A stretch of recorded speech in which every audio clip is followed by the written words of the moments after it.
¿Qué tal? Buenas tardes. Es un gusto tenerlos aquí este martes 1 de septiembre del año 2020. Mi nombre es Lerin Escobar Pérez. Hoy en la materia de Química 2 vamos a ver el tema de mediciones de la materia. Bien, vamos a hacer una introducción de qué son las mediciones de la materia para entrar con el tema en general. Entonces, nos dice que la medición de la materia son las propiedades generales de la materia que pueden medirse, así como también ciertos aspectos de la misma. Entonces, ahorita vamos a ver cuáles son esos estados de la materia que se pueden medir. Recordemos que todo lo que nos rodea a nuestro alrededor es materia. Entonces, las propiedades tales como la masa y el volumen son medibles, así como los aspectos como el ancho, el largo y la altura también pueden ser medibles. Entonces, los sistemas de medidas contienen varios tipos de unidades de medidas. Más adelante vamos a ver cuáles son estos tipos de medidas, cómo se pueden medir, depende el objeto o cosa que nosotros queramos analizar. Entonces, según sea la propiedad o aspecto a medir, pues nosotros vamos a calcular la talla de este. Entonces, aquí tenemos unos ejemplos de, por ejemplo, ¿qué es el volumen? Pues este es una magnitud definida como es el espacio ocupado en un cuerpo.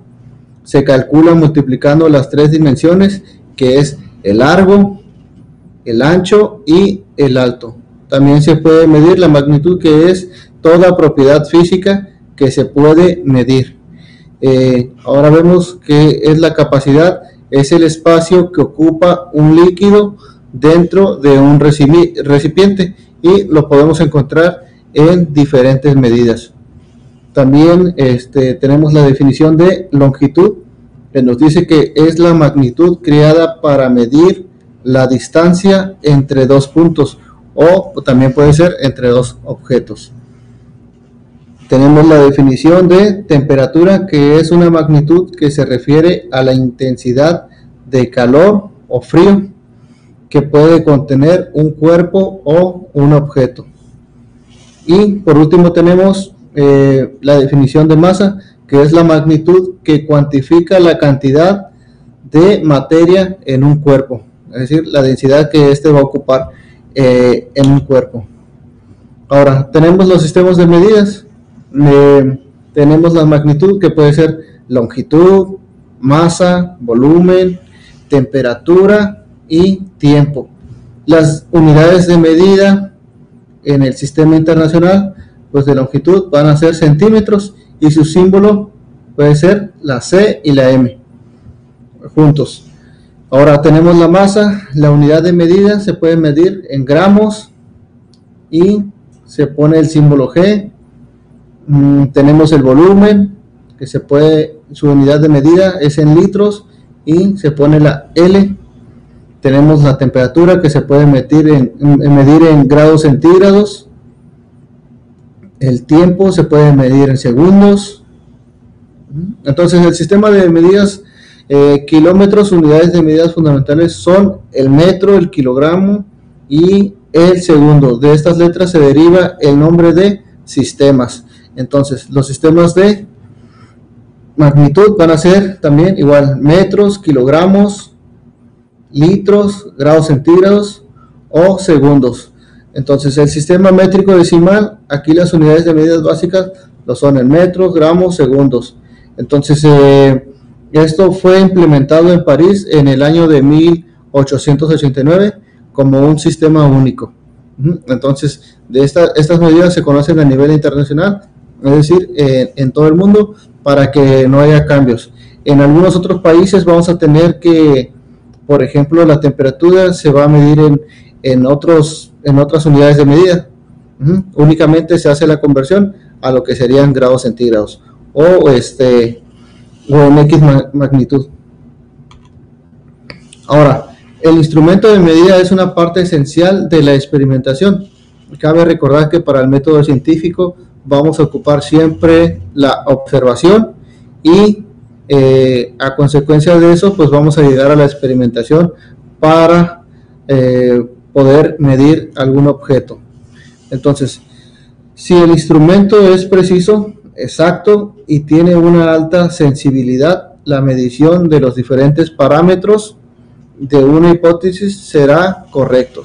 Entonces, también dentro de nuestro método científico, nosotros vamos a tener una hipótesis. Una hipótesis es de lo que creemos que va a ocurrir. Entonces, es una aproximación. Entonces, lo cual nos permitirá obtener nuestras conclusiones correctas. Una vez que nosotros llevemos a cabo todos esos pasos, en la conclusión nos va a decir si nuestra hipótesis fue correcta o no fue correcta. Entonces, si el instrumento falla y las medidas no son correctas, nuestras conclusiones serán erróneas. Entonces, la experimentación realizada puede ser repetida por otros científicos y si estos valores no son los que deberían, se rechazarían las conclusiones del experimento principal. Entonces, muchas veces se llevan experimentos por primera vez y se hace la cuantificación de una base de datos de X organismos, sean plantas, animales. Entonces, cuando llega otro investigador puede hacer la misma investigación en ese lugar, en ese preciso lugar, y puede cuantificar los mismos organismos. Entonces, en la segunda investigación va a salir si nuestras conclusiones son verídicas, si son ciertas o si son erróneas. Entonces, igual puede que varíe la cantidad de especies o el volumen por los años, pero se puede dar una aproximación. Entonces, ahí en las conclusiones puede decir si es cierto o es erróneo. Ahora, ¿qué características debe tener un instrumento de medida? En primer lugar, pues debe tener sensibilidad, ya que debe medir hasta lo más cercano, y puede variar en gramos, miligramos, etcétera. Entonces, hablamos de sensibilidad cuando en un instrumento de medida el marcador es variable en cuanto detecte una misma variación de la magnitud que se está midiendo. Entonces, un ejemplo de esto es la balanza granataria, el cual puede tener una sensibilidad con la humedad de la atmósfera o el viento. Entonces, hay que medir en un lugar cerrado para que los datos sean correctos. Ahora, es decir, ante cualquier variación de lo que estamos midiendo, el marcador se desplaza para ajustarse a la medida correcta. Entonces, muchas veces desde aquí, desde el uso de estos aparatos, ocurre el error para la medición. Entonces, muchas veces pesamos el objeto y muchas veces ocupamos un recipiente donde tenga el objeto y lo medimos. Entonces, estamos pesando el material más el objeto. Entonces, este tipo de instrumentos se debe tarar para que mida únicamente el objeto que vayamos a pesar. Ahora, otro segundo punto es la exactitud. Entonces, para que un instrumento sea exacto, debe dar la misma medida para repetidas mediciones de un mismo elemento en las mismas condiciones. Entonces, si esto no fuera así, el instrumento no sería útil o no sería fiable, ya que alteraría el volumen, no tendría la medida exacta. Bien, el tercer punto es la precisión. Entonces, hablamos de un instrumento preciso cuando tiene divisiones inferiores más pequeñas que nos permiten medir magnitudes inferiores de la unidad. Un ejemplo, si tenemos una regla con divisiones de 1 centímetro, en este caso, aquí tenemos una imagen de que es un vernier. Entonces, presenta lo que son centímetros, pero también presenta lo que son milímetros. Entonces, así será más precisa aquella marca, aquella división, o en este caso, las divisiones que tengamos acá dentro de esta reglilla.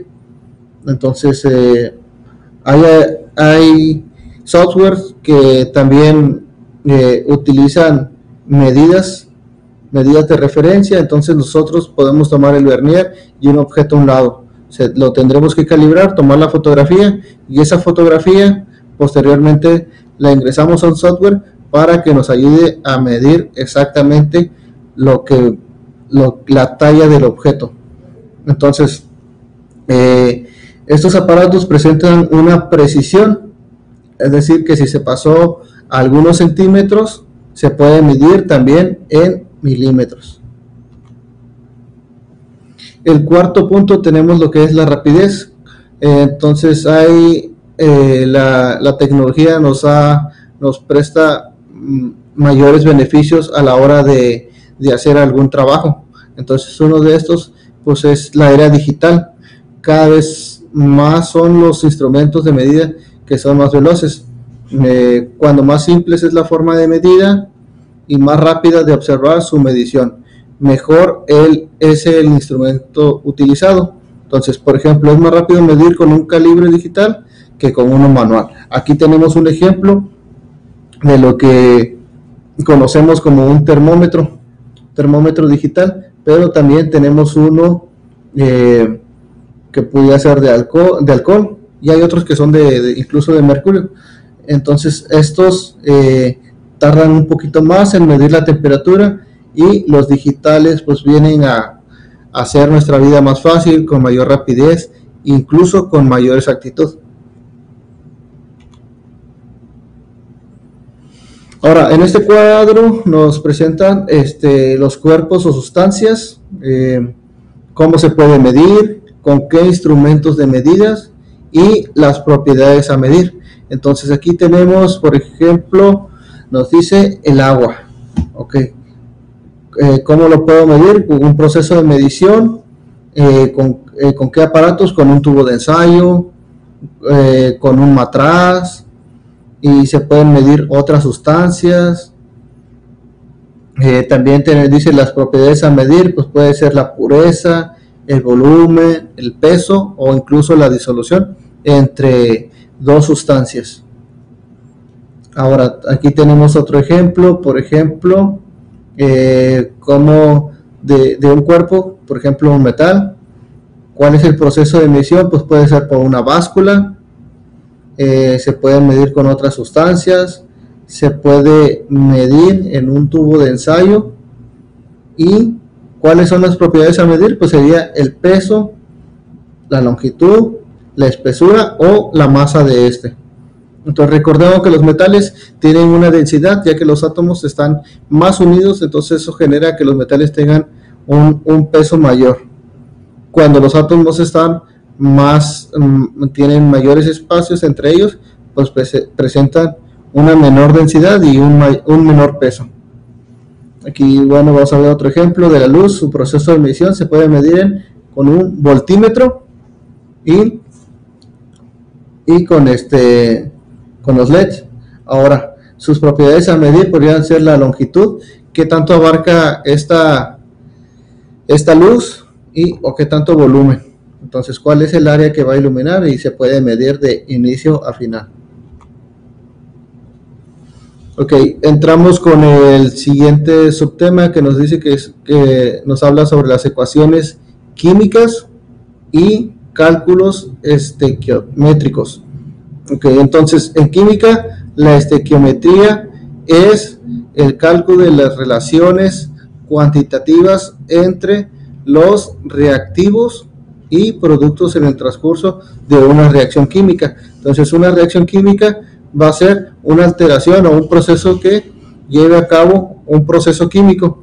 Entonces estas relaciones se pueden deducir a partir de la teoría atómica, aunque históricamente no se enunciaron sin hacer referencia a la composición de la materia según distintas leyes o principios. Entonces, para que esto ocurra, pues intervienen diferentes leyes y principios. Entonces, dentro de la tabla periódica vamos a ver el número de átomos que contiene cada elemento y con qué tipo de elementos o con otros elementos qué reacción pudieran tener.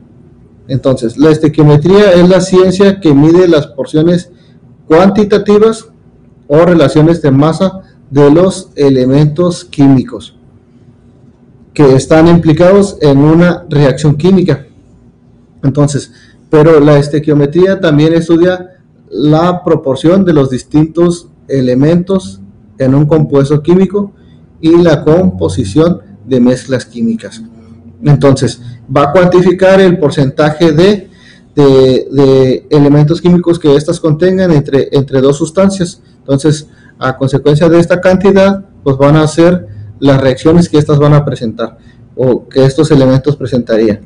Entonces, aquí vamos a ver un ejemplo. Si nosotros tenemos 2 gramos de hidrógeno y estos reaccionan con 32 gramos de oxígeno, van a dar 18 gramos de agua, que sería el H2O.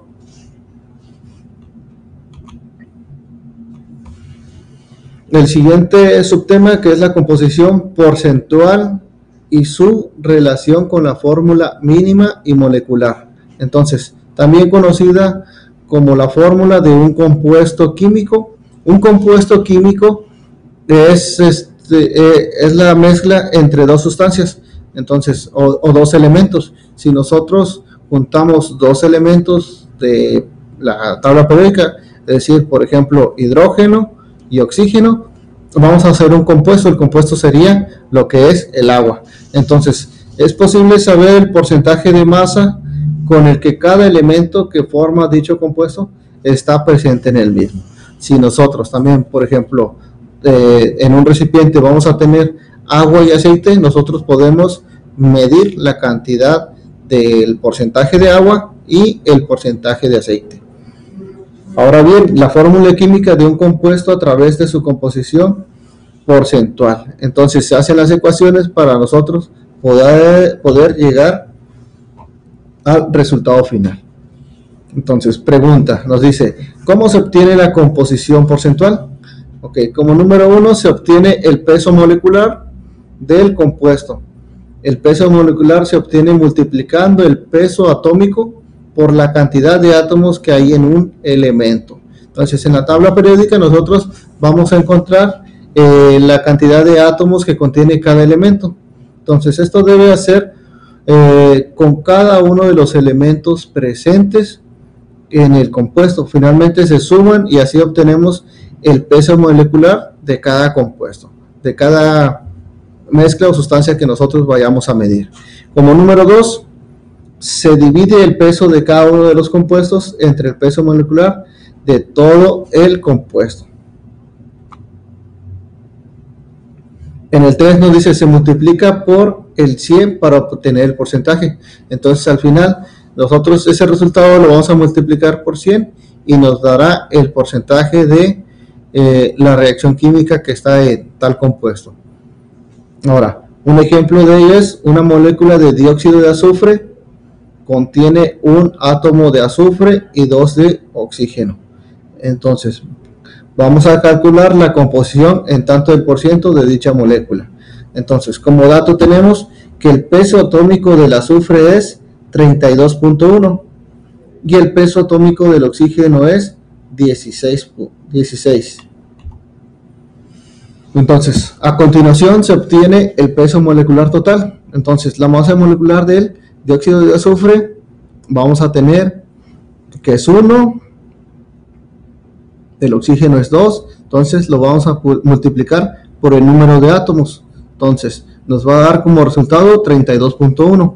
En el siguiente, el número de átomos por el peso molecular nos va a dar 32. Si nosotros sumamos los resultados de esto, nos va a dar una suma total de 64.1. Entonces, el porcentaje de azufre en el compuesto lo vamos a dividir por el resultado final. Entonces, tomamos aquí la masa molecular, que es 32.1, lo dividimos por la suma total y nos dará este resultado, 0.50. Ahora, lo vamos a multiplicar por el 100% para que nos dé el porcentaje.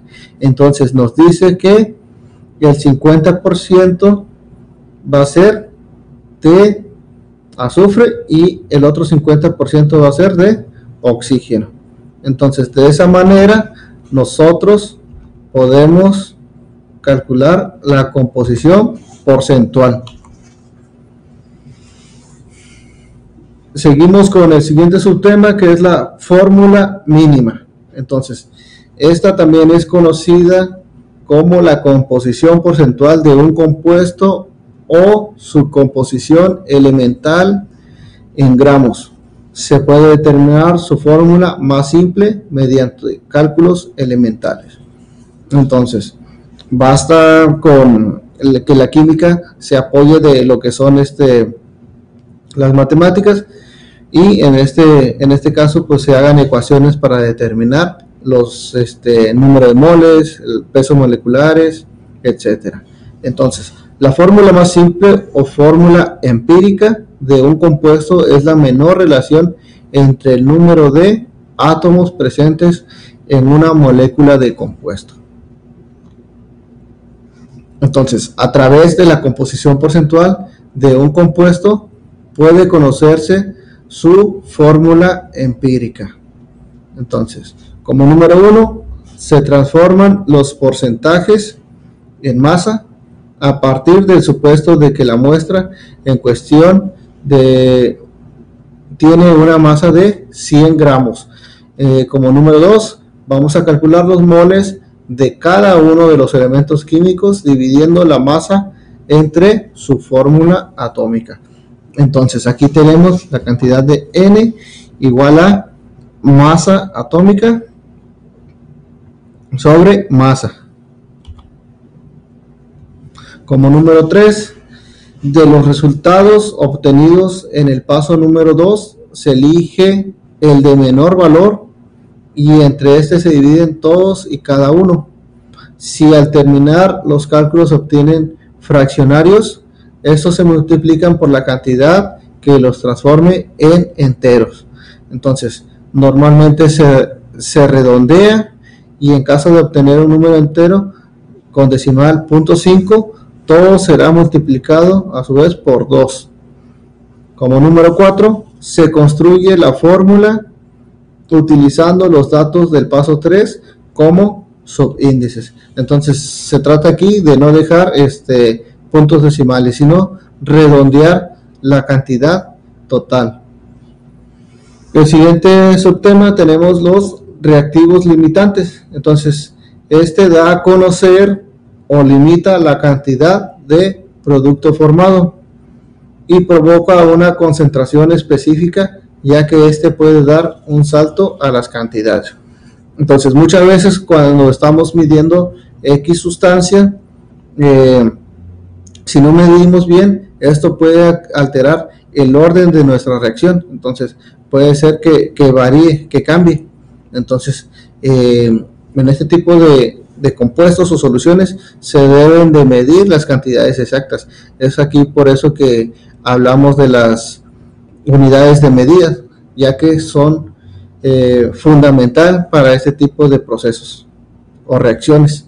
Entonces, cuando una ecuación está ajustada, la estequiometría se emplea para saber los moles de un producto obtenido a partir de un número conocido como moles de un reactivo. Entonces, la relación de moles entre el reactivo y el producto a obtenerse de la ecuación es balanceada.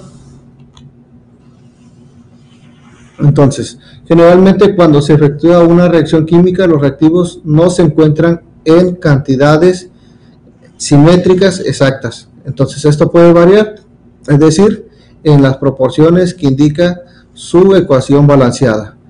Esto trae como consecuencia algunos reactivos que se consumen totalmente, mientras que otros son recuperados al finalizar la reacción.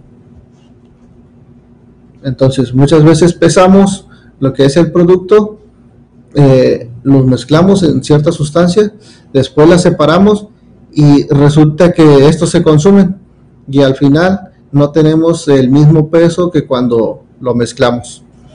Entonces, el reactivo que se consume en primer lugar es llamado reactivo limitante. ya que la cantidad de este determina la cantidad total del producto formado. Cuando este reactivo se consume, la reacción se detiene, entonces no va a funcionar igual. El o los reactivos que se consumen parcialmente son los reactivos en exceso.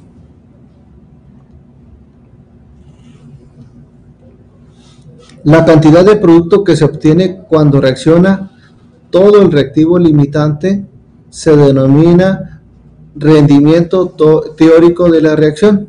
Entonces, el concepto de reactivo limitante permite a los químicos asegurarse de que un reactivo, el más costoso, sea completamente consumido en el transcurso de una reacción, aprovechando así al máximo.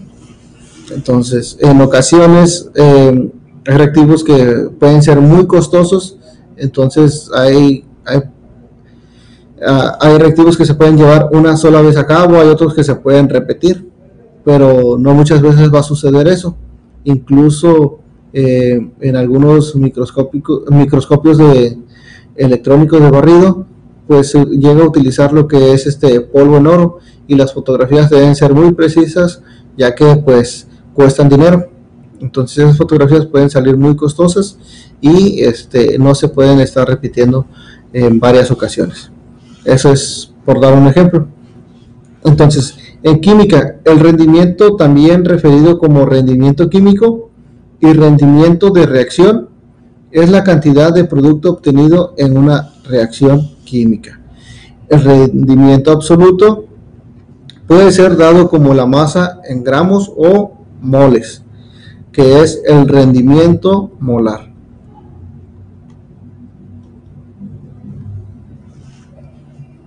Ahora bien, el rendimiento fraccional, rendimiento relativo o rendimiento porcentual, que sirve para medir la efectividad de un procedimiento de síntesis, es calculado al dividir la cantidad de producto obtenido en moles por el rendimiento teórico en moles. Entonces aquí vamos a ver un ejemplo. Tenemos lo que es el rendimiento fraccional, que en la parte superior va a estar el rendimiento real dividido por el rendimiento teórico. Entonces ese nos va a dar el resultado del rendimiento fraccional. Entonces, para obtener el rendimiento porcentual, vamos a multiplicar el rendimiento fraccional por 100. Entonces este resultado lo vamos a multiplicar por 100 para que nos dé el rendimiento porcentual, es decir, el porcentaje. Ahora, el rendimiento real es el resultado que la reacción química en verdad produce con todos los factores que se encuentren en el ambiente. Entonces se puede acercar al 100%, pero nunca llegar a esa cifra. Muy bien, fue un placer estar con ustedes en esta materia de Química 2. Ahí en la plataforma de Classroom igual ya pueden encontrar algunos tutoriales. También ahí adentro se encuentran las actividades para realizar. Además, ahí pueden hacer sus preguntas. Si tienen alguna duda, algún comentario, con gusto ahí los podemos atender. Mi nombre es Lenin Escobar. Que tengan una excelente tarde. Hasta luego.